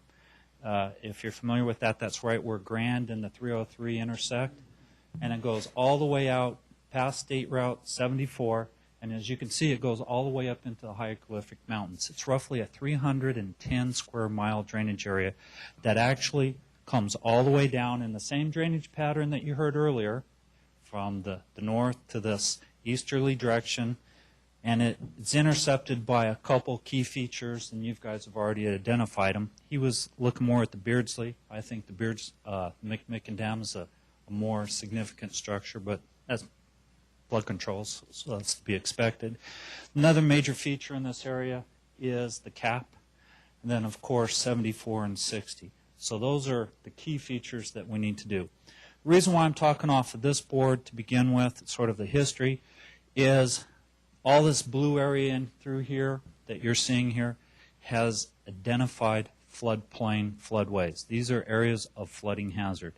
From 74 down to McMicken Dam, you can say roughly about a third or more of the area is in some sort of floodplain or flood hazard.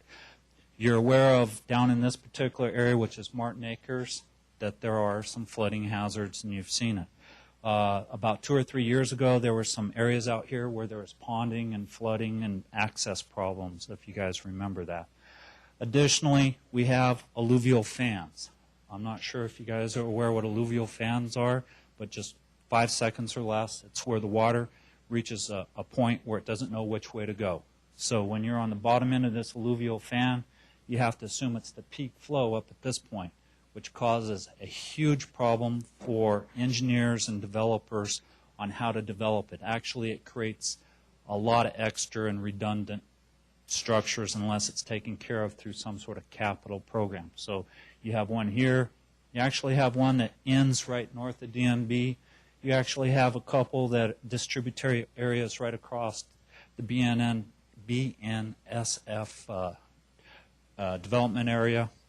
White Tanks, where this actually comes northward, and another one out here off the White Tanks down in this area.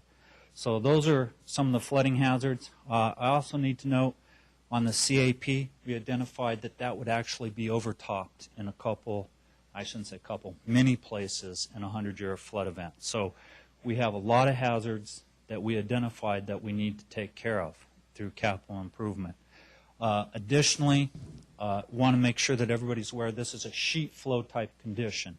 If you go up there and after rain, you probably notice it's like a glass across the thing, the horizon. What's happening is the flow, the water, is basically shallow sheet flooding. When we start building obstructions, houses, roadways, Walmarts, what you're doing is now you're going to concentrate those flows. And actually that's happened, and some of those problems occurred in Martin Acres. And you probably have seen the head cutting on the channel that's out there.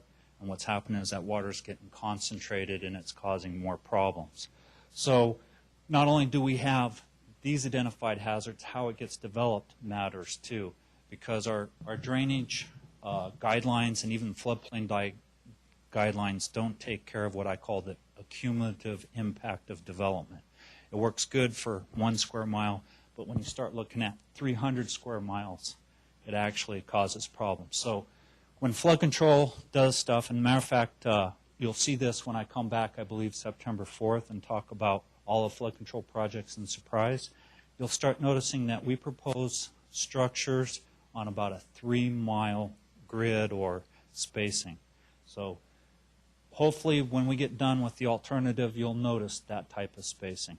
And this alternative one, now that I've talked about all the floodplain here, alternative one was, it's real simple. We've identified the hazards, tell everybody to keep out. Well, this probably won't fly with developers. If we actually had to go out and buy all that land, it's probably well over $5 billion. That's our current estimate. So this wasn't a very good necessary plan, but what it did is it highlighted one area. North of 74th, this actually might be implementable, because if you're familiar with this area up here, we got a large area that's BLM, which is wilderness area, and then the rest of it's very mountainous, and the floodplain, floodways are about equal. And if you're familiar with floodplain regulations, you're not supposed to build within the floodways. That's the actual conveyance corridor, not where the water's sort of ponding or just sort of moving along slowly. So I'm going to keep this one up for your reference over there, and as I go through the alternatives, you can see it. Yes, sir. I have a question. Having no experience at floods and so forth, I got to think that if, in fact, we have a drainage problem, why don't we then build culverts and avenues in which for this runoff to congregate and go down peacefully throughout the valley, rather than hit a point where it doesn't know where it wants to go? Actually, that's what we're going to propose. Thank you. You can pay me later. I like your lead-in for me. All right. What do you pay you, Rich? Thank you, sir. Again, that's just left over there for your reference, because as we go through this, what we're going to say is this is how to handle the flood hazards, and those really demonstrate where those flood hazards are. So when I start doing all these different proposals. All right. Alternative 2 was, okay, let's just handle it through the normal regulations, which is basically, and through this area, allow people to encroach all the way to the floodplains. You already heard me say one reason why it probably won't work: the cumulative impact. However, there are pieces of it, these smaller spines in through here. Those are some of the culverts and stuff that you're talking about where it will work. So what we need to do is look at how we can maybe incorporate this into a bigger plan. And you noticed on this alternative, again, I showed keep out of the floodplains in that particular area up there. And that's what the alternatives, all of them will show. It's basically north of 74. Let's try to stay out of the floodplains and let nature do its course. So that was alternative 2 that we were analyzing. Alternative 3, and this goes into trying to work with your guys' planning, also work with Arizona State Game and Fish, a whole bunch of other environmental concerns. Is let's look at what the environmental type solution may be. Well, according to AZ Game and Fish, they are saying that along McMicken Dam it should be a wildlife corridor. They also said along the CAP it should be a wildlife corridor, and then they designated a couple other wildlife corridors going up through there.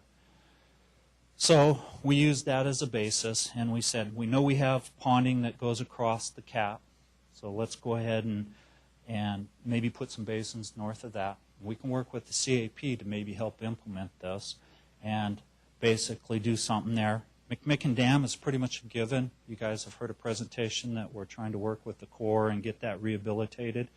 And I think this concept with wildlife corridor has been accepted as part of that alternative. The other issues in here is we need some basins. You heard me talk about that one alluvial fan up here. Well, we need to put a basin at the top, control it, make sure it goes where we want it to go. And that's similar to some of these other areas where you see through there. So the major features here are that.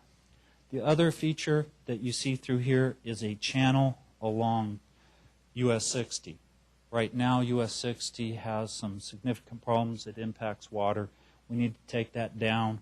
We actually showed going around the BNSF area and bringing it down.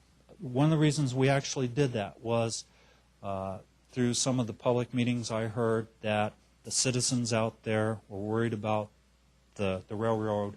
This would actually provide about a 400-foot buffer around that railroad yard. So that could actually be helpful. The other thing, if you remember, this was all blue. So this is something maybe the railroad could help construct. So we're looking at multiple partners throughout this. That's something else I should mention. This is a 20, a 30, a 40-year plan. Because you heard me mention $5 billion on that. This is still going to cost multiple hundreds of millions of dollars by the time we're done and said. Matter of fact, the white tanks down here was about $500 million, and we're implementing almost 90% of it, if not 95. All right, so this was geared more at wildlife corridors, scenery resources, try to keep things natural, and that was the thought process behind it. With the exception of along here, we thought this should be park-like, more of a recreational type thing. Earlier, I also heard about multimodal parks, recreation. Well, we wanted to emphasize maybe an alternative to that. So the next alternative was, all right, how do we maximize recreational uses? And what we did was let's do a recreational use along the CAP. Again, you see the set of basins. We know we need to do something to help reduce the flooding there. Let's do the recreational use along McMicken Dam, then some recreational corridors. And when we talk about this, we're talking about doing improvements to those existing washes, because you heard me say before that they don't really have the total capacity that they need. Again, the channel along State Route 60, and then a few basins along the north side of 74 to help reduce the flows that come through there. And if we do this, some basins along 74, we can actually use ADOT, because they're looking at maybe some advanced land, and this actually helps them reduce their costs on their roadway crossings. So we're looking at implementation. Another idea that came up out of a meeting, it was a public advisory meeting, was provide for HOV, the quads. So on this alternative, because it says multi-use, multimodal, we proposed an area of about 6 square miles for quads and that type stuff. That doesn't work well with PM10, though. It doesn't work well with state land that probably owns most of that. We'll get to the final alternative, too. All right. The last alternative that we looked at, and I sort of presented this briefly at the last meetings and all of this, was, well, we talked about do nothing, regulatory, keep out of the floodplains, multimodal, scenic. Well, what about the other extreme? Let's just put channels everywhere and make sure the water goes exactly where we want to go, i.e. maximize the floodplain recovery area. So on this, you see lots of channels. You see the basins again along through the CAP and the stuff in through here. Well, through a meeting that we just had, believe it or not, 2 days ago with the jurisdiction, City of Surprise was there and a few other jurisdictions, we took and actually took these 5 different alternatives and melded into one. And that's what I want to present. And after you've had a chance to look at it, or if you have questions about it, or if you want some changes to it, we will try to make those changes before we give it out to the public. We want to make sure what we're presenting, because this is 90-95% the City of Surprise. We want to make sure that you guys are happy with what we're presenting. So, do I get to unveil? Do I hear the drum rolls and all that other good stuff? Here's the alternative that we want to present to the public. Oh, I'm too heavy. No, good. All right. All of them show state. All of them show. All right. I guess I got to take a couple off. Hold this just a second.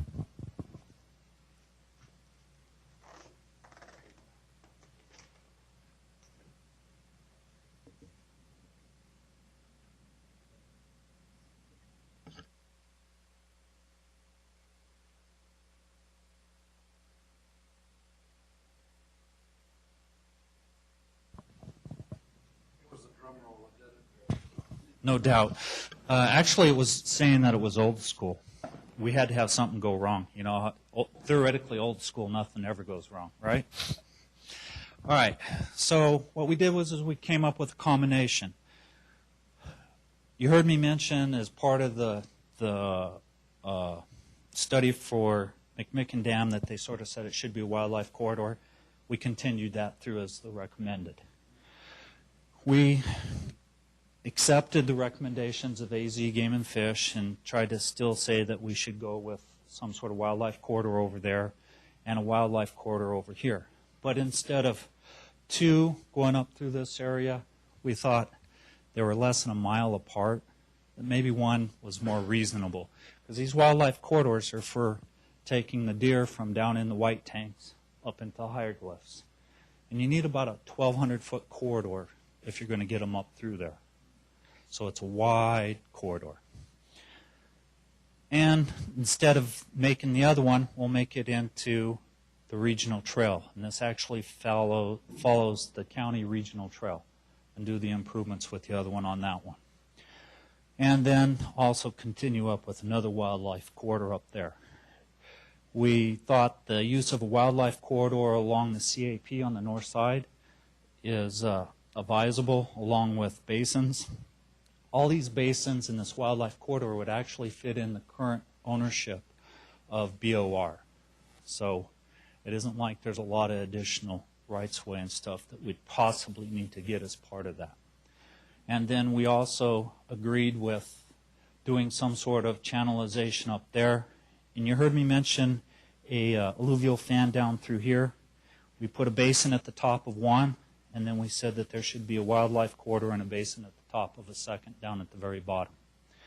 So you can see it's a very comprehensive plan, and we're trying to make sure that we work with your planning staff to make sure it's included in the appropriate places of your plan. Matter of fact, we'll be setting up a meeting here in the near future to go over it one more time. This plan will actually morph because we're expecting public comment. If we get significant comments, we will make those changes. It isn't like this is set in stone. You heard me say if you guys had comments and wanted changes, we would make them. Again, the BNSF Railroad, let me do one other thing. I wanted to point out the spacing. Here's the edge of basically the watershed. We go about 3 miles. Here's the first major channel. We go about another 3 miles, another major channel. We go across another area, another major channel, and we got basins up at the top at this apex to try to direct the flows where we want to go. We go another couple miles, and we got another major channel. This guy isn't quite right because he's only about a mile, mile and a half, but this is Iona Wash, and this is Trilby. Both of these are significant washes. Trilby down at this point down here is about 30,000 CFS. That's about a third of the flow of the Agua Fria. So this is a major wash corridor. Iona, I believe, is in order of about 10 to 15,000 CFS. So that's why we're proposing stuff in through there. Does this take into account the work that's proposed to be done on the Agua Fria?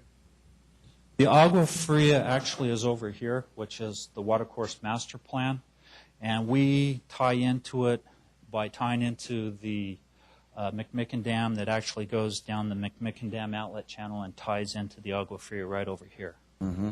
But you can see that. How is this funded? How is this funded?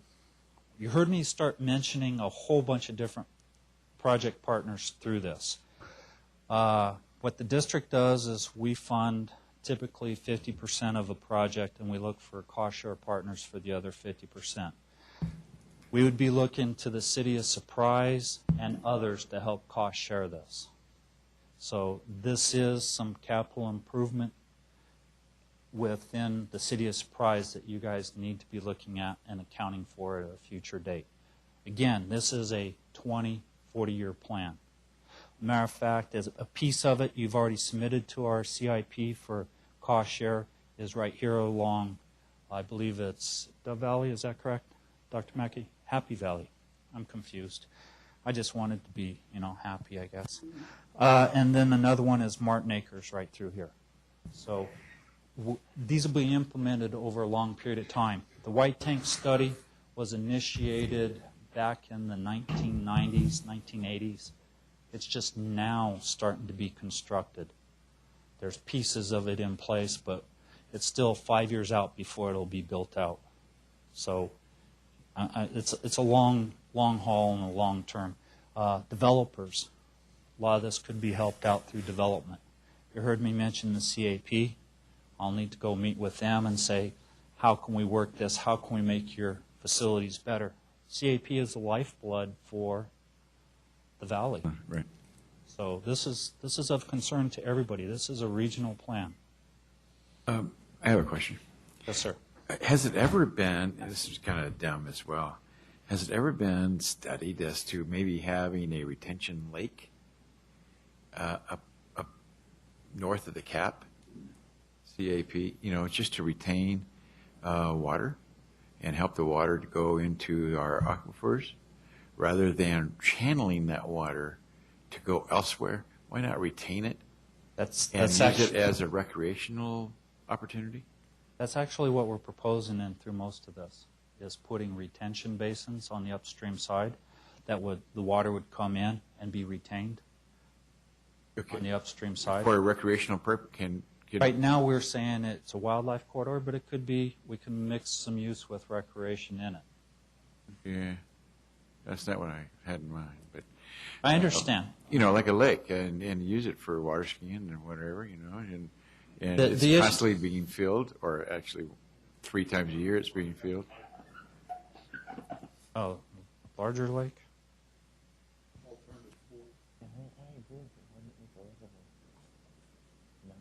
It'd be a dry lake about 9 months out of the year. You're not out to get out Lake Alton. Sorry, There we Rich. go. All right. What this did was a very large basin.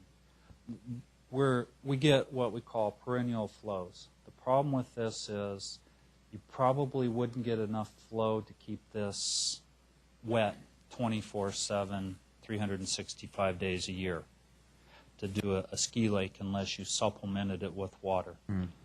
There are other areas in the valley where the groundwater is shallow enough where you could do something like this, tap into the groundwater, and actually have the good example, I'm sure you heard of it, the Buckeye Town Lake.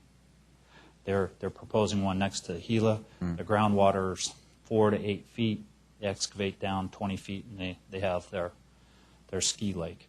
But up in this area, because we get perennial flows, this wouldn't keep wet enough to do that. Matter of fact, I worked at Waddell Dam in a previous life, and there was times, if you remember, with all the inflows and that lake actually almost went dry a couple times. And it has a much larger drainage area than just this. Okay. So the idea is great if you're willing to put some of your effluent into it. Thank you. We could theoretically do something in a smaller scale through there.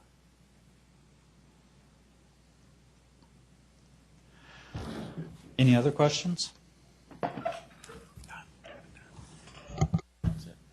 No further discussions? I guess we'll call this workshop to adjourn it.